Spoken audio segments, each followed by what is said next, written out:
करते हुए योग आसन प्राणायाम आदि करते हैं, तब इसका पूरा लाभ होता है। तो मैं आपको आपकी जिंदगी के लिए छोटे छोटे कुछ 4 नियम बताना चाहता हूं, और ये 4 नियम का पालन आप सब करिए। मैं आपको विनम्रता पूर्वक लेकिन विश्वास से कहता हूं कि ये 4 नियम का जो भी पालन करेगा, जिंदगी में बीमारी और रोग उसको कभी आएंगे नहीं।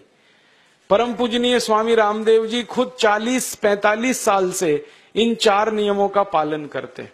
आप भी अगर ये पालन करेंगे तो बहुत अच्छा होगा। मैं भी करता हूं मेरे जीवन में।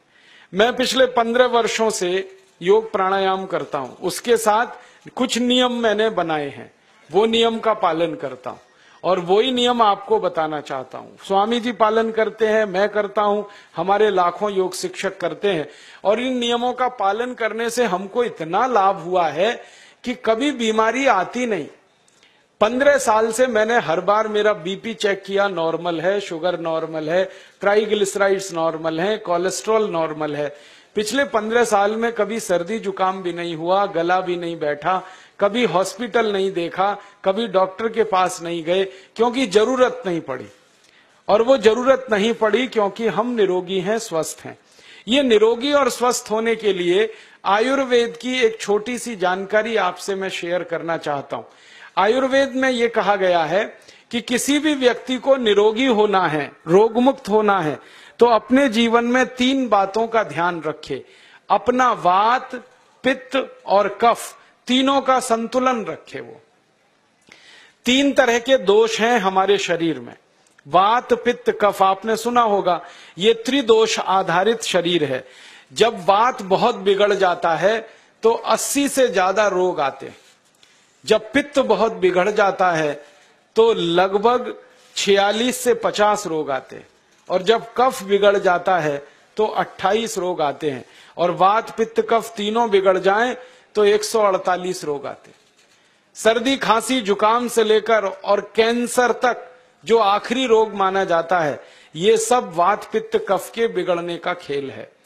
तो इस देश के आयुर्वेद चिकित्सा के सबसे महान लोगों में से कुछ नाम आप जानते हैं, जैसे चरक ऋषि, जैसे सुश्रुत ऋषि। ऐसे एक ऋषि हुए बाघभट्ट। बाघभट्ट ऋषि ने एक पुस्तक लिखी है, उसका नाम है अष्टांग हृदयम, और एक पुस्तक लिखी है उसका नाम है अष्टांग संग्रहम। इन दोनों पुस्तकों में उन्होंने 7000 नियम बताए हैं। उनमें से 4 बताता हूं, अच्छे लगे तो आज से ही पालन करो और दूसरों को भी बताओ, ताकि कोई भी इन नियमों का पालन करे तो बीमार ही ना पड़े। ये चारों नियम हैं वात, पित्त और कफ को संतुलित रखने के लिए। अब वात, पित्त, कफ तीनों एक साथ आपके संतुलित रहें तो उसके लिए पहला नियम है खाना खाने के तुरंत बाद पानी नहीं पीना। ये पहला नियम है। आप बोलेंगे ये तो बड़ी मुश्किल बात है, खाना खाते ही पानी पीते हैं हम तो सबके सब, और बिना पानी पिए खाना ही नहीं खाते। कई लोग तो खाने से ज्यादा पानी पीते हैं, खाना कम खाते हैं, पानी ज्यादा पीते हैं। ये खाना खाने के बाद पानी कभी भी नहीं पीना, क्योंकि महर्षि बाघभट्ट कहते हैं भोजनांते विषम वारी, माने भोजन के अंत में पानी पियो तो जहर के पीने के जैसा है। इसलिए वो कहते हैं कभी भी खाने के तुरंत बाद पानी मत पियो। अब आप मुझे पूछोगे क्यों नहीं पिए, कारण बता दो। कारण मैं बताना चाहता हूं सरल भाषा में। हम जब खाना खाते हैं ना तो पेट में सारा खाना इकट्ठा होता है। पेट में एक स्थान होता है, उसको हम कहते हैं जठर। संस्कृत में, हिंदी में जठर कहते हैं, अंग्रेजी में उसको एपिगैस्ट्रियम कहते हैं, हिंदी में कुछ लोग उसको आमाशय भी कहते हैं। ये जठर छोटा सा स्थान है। आपके पेट में नाभि है ना, उसके लेफ्ट साइड में बाईं तरफ छोटा सा स्थान है। सारा खाना आपका इसी स्थान पर आता है। जो भी आप खाते हो, रोटी, चावल, दाल, सब्जी, दूध, दही, कुछ भी खाओ, सब कुछ जठर में आता है। अब जठर में जैसे ही खाना इकट्ठा होता है तो उसमें आग जलती, और उस आग को कहते हैं जठर अग्नि। मिला के बोल देते हैं जठराग्नि। आप जैसे ही खाना खाते हो, पेट में, जठर में अग्नि जलती है। वो अग्नि खाने को पचाती है, और अग्नि खाने को ऐसे ही पचाती है जैसे रसोई घर की अग्नि खाने को पकाती है। आपके रसोई घर में आप अग्नि जलाओ, उसके ऊपर दूध रख दो, दूध में थोड़ा चावल डाल दो, अग्नि जब तक जलती रहेगी खीर तब तक बनती रहेगी। आप घर में अग्नि जलाओ, उसके ऊपर पानी रख दो, उसमें दाल डाल दो, दाल की पकने की क्रिया तब तक चलेगी जब तक अग्नि जलेगी। ऐसे ही पेट में होता है, जैसे ही आपने खाना खाया पेट में अग्नि जलती है, और जब तक अग्नि जलती है तो खाने के पचने की क्रिया चलती है। जैसे रसोई घर में खाना पकाते हैं वैसे ही पेट में भी खाना पकता है, इसी को हम पचने की क्रिया कहते हैं, अंग्रेजी में उसको डाइजेशन कह देते हैं। तो आपने खाना खाया, पेट में अग्नि जल गई, अब वो खाने को हजम करेगी, पचाएगी। अब मुझे एक प्रश्न का उत्तर दो आप, कि जैसे ही आपने खाना खाया पेट में अग्नि जल गई और वो खाने को पचा रही है, तुरंत आपने गट गट गट गट पानी पी लिया और खूब ठंडा पानी पी लिया, बर्फ मिलाया हुआ पानी पी लिया, फ्रिज का पानी पी लिया। क्या होने वाला है? अग्नि जलेगी कि बुझेगी? अग्नि के ऊपर पानी डालो तो अग्नि और पानी की दोस्ती नहीं है, दुश्मनी है। पानी अग्नि को बुझा देता है।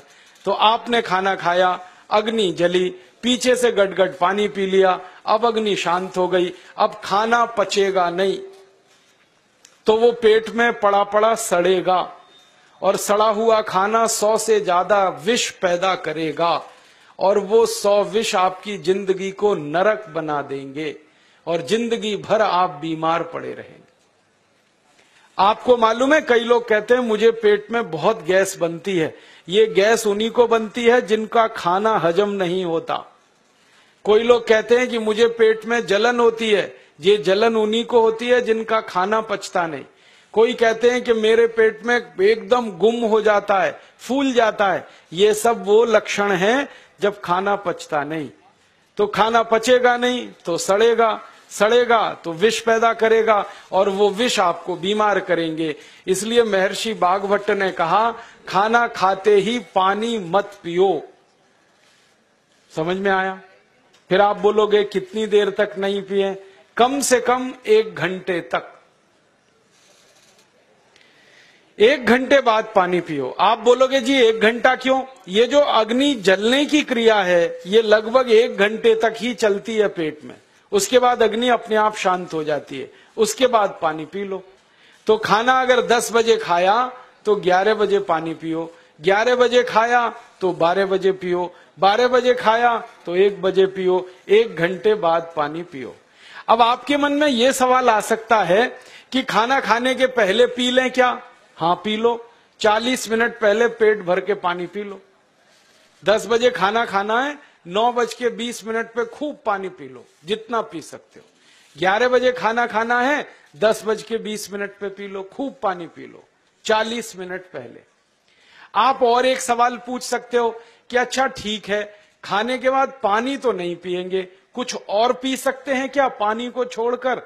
तो उसके लिए भागवत जी कहते हैं कि खाने के तुरंत बाद अगर पीना है तो दही की लस्सी पियो, मट्ठा। खाने के बाद अगर तुरंत पीना है तो फलों का रस पियो, गन्ने का रस पी लो, संतरे का रस पी लो, मौसमी का रस पी लो, अनार का रस पी लो। अब आप कहोगे ये सब महंगी महंगी चीजें बता रहे हैं, गन्ने का रस, संतरे का रस, अनार का रस, पैसे तो है नहीं। तो सबसे सस्ता रस है नींबू का ही रस पी लो, शिकंजी बना के पी लो, वो तो सबसे सस्ता है। तो खाना खाने के बाद या तो दही की लस्सी पियो या रस पियो। और एक तीसरी चीज है, दूध पी सकते। तो खाने के तुरंत बाद पीना है तो दही की लस्सी या मट्ठा, खाने के तुरंत बाद पीना है तो कोई फल का रस, खाने के तुरंत बाद पीना है तो दूध। पानी 1 घंटे बाद पियो। और अगर एक बात ध्यान रखो तो अच्छा है कि सवेरे खाना खाते हैं जिसको हम ब्रेकफास्ट कहते हैं, नाश्ता, तो फलों का रस पीना अच्छा, दोपहर को खाना खाएं तो लस्सी और मट्ठा पीना अच्छा, और रात का खाना खाएं तो दूध पीना अच्छा। जो लोग इस नियम का पालन कर सकते हैं जिंदगी में कभी भी 80 रोग उनको नहीं हो सकते। वात पित्त कफ तीनों ही इस एक छोटे से नियम से संतुलित रहते हैं। तो ये पहला नियम मैंने आपसे कहा। दूसरा नियम एक और है, और वो नियम ये है कि पानी कभी भी पियो, घूट घूट भर के पियो। जैसे गरम चाय पीते हैं, गरम कॉफी पीते हैं, गरम दूध पीते हैं, एक एक घूट भर के, एक एक सिप करके, ऐसे ही पानी पीने की आदत डालो। ये मुंह में एक बार गिलास लगा लिया, गटागट उसको खाली कर दिया, ये तरीका गड़बड़ है।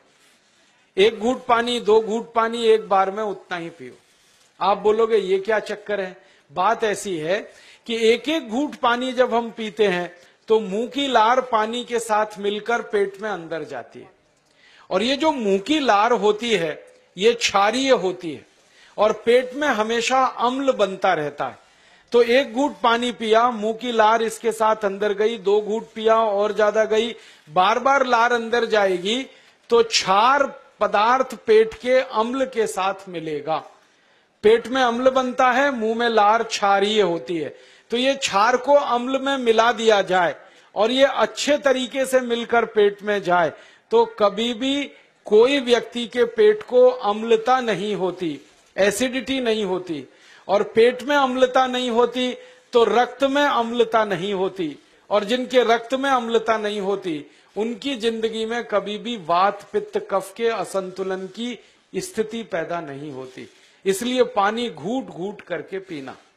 मैं आपको एक छोटा सा मेरा ऑब्जर्वेशन बताता हूं, परीक्षण। आप भारत देश में या दुनिया में कहीं भी जाओ, मनुष्य को छोड़कर पशु पक्षियों को देखना शुरू करो, वो पानी कैसे पीते। किसी चिड़िया को पानी पीते हुए देखो, किसी पक्षी को पानी पीते हुए देखो, वो चोंच के एक बूंद ही के बराबर ही पानी उठाता है।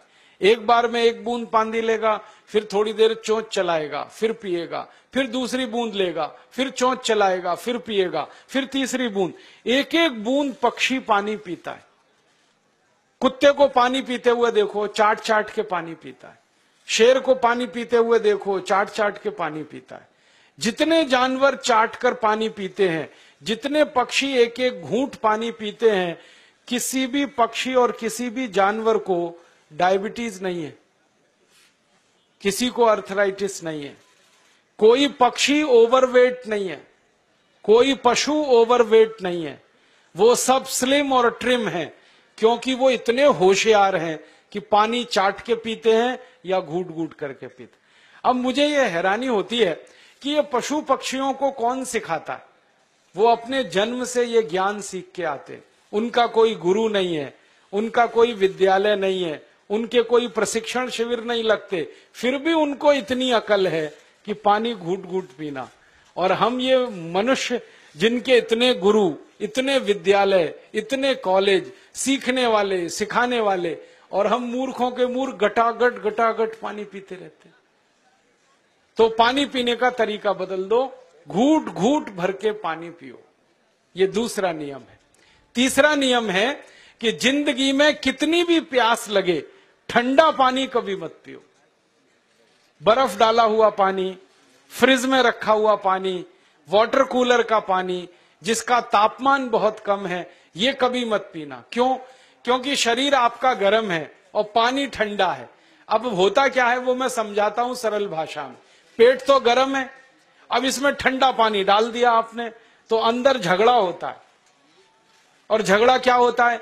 या तो पानी पेट को ठंडा करेगा या पेट पानी को गर्म करेगा। अगर पानी ने पेट को ठंडा कर दिया तो पेट के ठंडा होते ही हृदय ठंडा होता है, हृदय के ठंडा होते ही मस्तिष्क ठंडा होता है, मस्तिष्क के ठंडा होते ही आदमी ठंडा होता है, और आदमी ठंडा होते ही राम नाम सत्य होती है। आपको मालूम है जब शरीर ठंडा पड़ जाता है तो घर में भी नहीं रखते, निकाल के बाहर सड़क पे रख देते। जो घर आपने बनाया अपनी मेहनत से, शरीर के ठंडा पड़ते ही निकाल बाहर करते हैं उस घर में से, और फिर चिल्लाने लगते हैं लेके जाओ, जल्दी लेके जाओ, इसको जला के आओ। माने ठंडे शरीर की इज्जत नहीं है। तो ठंडा पानी क्यों पी रहे हो भाई? बंद कर दो। कोई जानवर ठंडा पानी नहीं पीता, कोई पक्षी नहीं पीता। तो आप ये ठंडा पानी पीना बंद करो, सादा पानी पीना शुरू करो। और गर्मी के दिनों में बहुत अगर आपको तकलीफ है तो मिट्टी के घड़े का पानी पी लेना, फ्रिज का और बर्फ का नहीं पीना। ये तीसरा नियम है। और चौथा और आखिरी नियम है कि आप सवेरे ही सवेरे जब सोकर उठते हो तो सबसे पहले पानी पियो। जैसे ही आपकी आंख खुल गई तो पहले 2-3 गिलास पानी पी लो, उसके बाद आप टॉयलेट में जाओ। उठते ही पानी पियोगे तो 2 फायदे हैं। पहला फायदा यह है कि पानी पेट में जाकर बड़ी आंत को साफ करता है, और जैसे ही बड़ी आंत की सफाई होगी पेट पे दबाव पड़ेगा और आप संडास घर में जाएंगे, 2-3 मिनट में पेट आपका साफ हो जाएगा। जिनका पेट सुबह एक बार में साफ हो जाता है उनकी जिंदगी में कभी रोग नहीं आता। इसलिए सुबह सुबह उठते ही पेट साफ होना जरूरी है। और उठते ही पानी पियोगे तो मुंह की जो लार है वो पानी के साथ मिलकर अंदर जाएगी। सुबह पेट में एसिड की मात्रा ज्यादा होती है, इसलिए लार का पेट में जाना बहुत जरूरी है। इसलिए सुबह उठते ही पानी पीना बहुत जरूरी है। ये 4 नियम हैं आयुर्वेद के। पहला नियम, खाना खाने के 1 घंटे बाद पानी पीना। दूसरा नियम, पानी को हमेशा घूट घूट भर के पीना। तीसरा नियम, कभी भी जिंदगी में ठंडा पानी नहीं पीना। और चौथा और आखिरी नियम, सवेरे उठते ही सबसे पहले पानी पीना। 4 नियमों का पालन जो भी अपने जीवन में कर सकता है वो वात पित्त कफ तीनों को संतुलित रख सकता है। और जिसका वात पित्त कफ संतुलित है उसके जीवन में बीमारी नहीं आती है। और जो बीमार नहीं पड़ते हैं वो स्वस्थ और तंदुरुस्त और सुखी रहते हैं। उनकी जिंदगी का खर्चा कम होता है और देश का भी बहुत सारा पैसा बचता है। आपको शायद मालूम है या नहीं, 1 साल में हम जब बीमार पड़ जाते हैं भारतवासी, तो साल का करीब 6 लाख करोड़ रुपया हमारा खर्च हो जाता है उन बीमारियों का इलाज करने में। इसलिए इतना पैसा फालतू में हम खर्च करें हर साल 6 लाख करोड़, ये बहुत बड़ी रकम है। इससे बेहतर ये है कि हम बीमार ही नहीं पड़ें और स्वस्थ रहें, सुखी रहें। और ये 6 लाख करोड़ का जो खर्चा हम करते हैं बीमार पड़ने पर, अक्सर ये एलोपैथी की दवाएं खाने में खर्च होता है। और जो एलोपैथी की दवाएं हम खा रहे हैं, जैसे paracetamol, Baralgan, butazone, oxyphenbutazone, aspirin, Disprin, Novalgin, ये सब ऐसी खराब दवाएं हैं जो दुनिया के देशों में 20 साल पहले बंद हो चुकी हैं, भारत में धड़ल्ले से बिक रही हैं और हमको बीमारियों से ज्यादा गंभीर बीमारियों में फंसा रही हैं।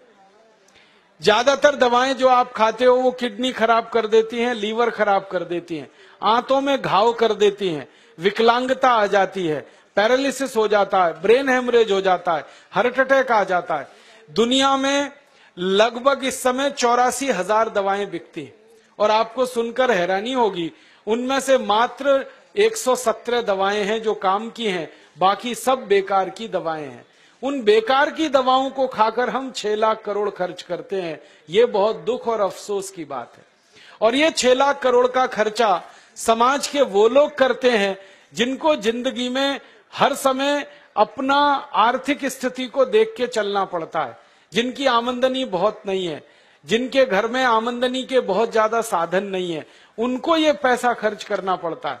तो कई बार क्या होता है, किसी का घर बिक जाता है, किसी का खेत बिक जाता है, किसी के घर के गहने गिरवी रख जाते हैं, किसी को कर्ज लेना पड़ जाता है, किसी को कर्ज लेकर दोबारा कर्ज लेना पड़ जाता है। मैंने इस हिंदुस्तान में पिछले 15 साल के प्रवास में देखा कि गांव-गांव के गरीब किसान कर्ज ले लेकर ये महंगी दवाएं खाकर इलाज करते हैं, डॉक्टरों को पैसा देते हैं, दवा कंपनियों को देते हैं, और वो पैसा फिर इस देश में से दूसरे देश में चला जाता है, क्योंकि अक्सर ये दवाएं बनाने वाली कंपनियां विदेशी होती हैं। तो हम 6 लाख करोड़ खर्च करें अपने खून पसीने की कमाई का, उससे अच्छा ये है बीमार ही ना पड़े, दवा खाने की जरूरत ही ना पड़े, तो हम सुखी रहें, स्वस्थ रहें। तो योग प्राणायाम करें, 4 नियमों का जीवन में पालन करें, बहुत आसान है आपके लिए। और अब एक छोटी सी एक बात और आपसे